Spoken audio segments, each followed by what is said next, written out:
Imagine your kids couldn't borrow books from the school library because it was being used as a temporary classroom. That was the reality facing a Brisbane state school earlier this year because of growing student numbers. Teachers say overcrowding is a major problem across Queensland, with housing development outpacing government spending on schools. The sea of students pouring out of the gates at Indooroopilly is testament to a school packed to capacity. It's just a constant message coming back from the community that local schools, and a handful of those schools in particular, are just bursting at the seams. An explosion of apartments and subdivisions in the inner west has sent enrolment soaring. The primary school has 1,100 students, up a staggering 26% in 4 years. It got so bad at the start of this year, the library was used as a temporary classroom, meaning kids couldn't borrow books, while demountables were hastily erected on the oval. It's a perfect example of where these concerns really reach a critical point.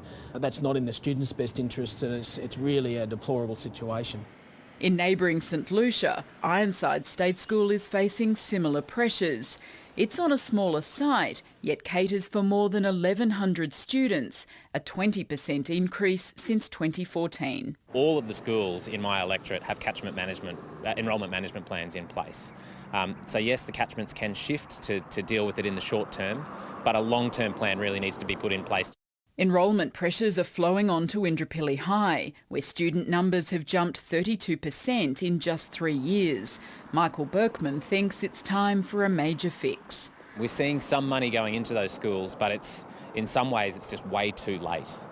And ultimately we need to see another school in the inner west to meet that unmet need. The legacy that the government is dealing with today is the product of decades of neglect.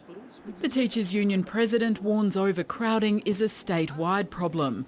He says green space and play areas are often the first to go as schools grapple to find classroom space, with some schools now staggering lunch breaks. The Education Minister says her department monitors population trends to identify high-growth areas needing more school infrastructure, and it's recently boosted funding for inner west schools. But teachers say recent investment doesn't come close to fixing the problem. That's really, in some ways, scratching the surface. There is a much bigger need out there. A need that's growing by the school year. Kieran McKechnie, ABC News, Brisbane.